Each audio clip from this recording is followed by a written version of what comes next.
Indigenous women have gone missing and murdered for decades. Drums and chanting here in Montreal downtown, where the community has come together to march for the missing and murdered Indigenous women, girls, trans, and Two-Spirit people. It's really difficult for Indigenous people to always have to fight just to survive, to not be victimized. And we get victimized through the courts, through youth protection, through education, through like every institution. And when we get targeted, it's the police that are very slow to act. In a recent high-profile case in Manitoba, the remains of 2 Indigenous women are thought to be located in a landfill north of Winnipeg.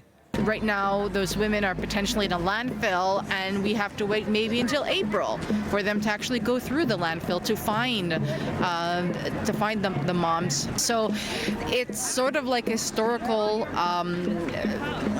precedent that when predators want to choose a victim, people know the easiest population are Indigenous women. The search for Morgan Harris and Mercedes Myran is currently on hold, possibly until April, pending a federally funded feasibility study.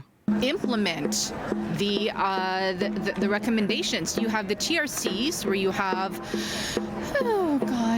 94 recommendations, and only I think maybe 15 have been implemented. You have the Biens Commission, 142. Apparently 60 have been implemented, but that's not enough.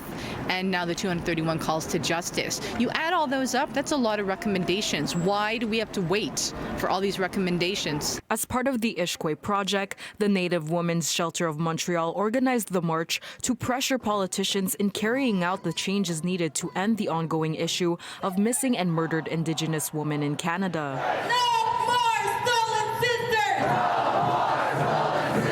We see the struggles that Indigenous women go through every day, so we thought it was really important to just show up and show our solitude towards women's struggles and know that we're there for them. For us to come together shows that we actually care about missing and murdered Indigenous women. We want the government to do more, to implement, to sort of change, the whole idea about systemic racism. In Montreal, Diona Macalinga, City News.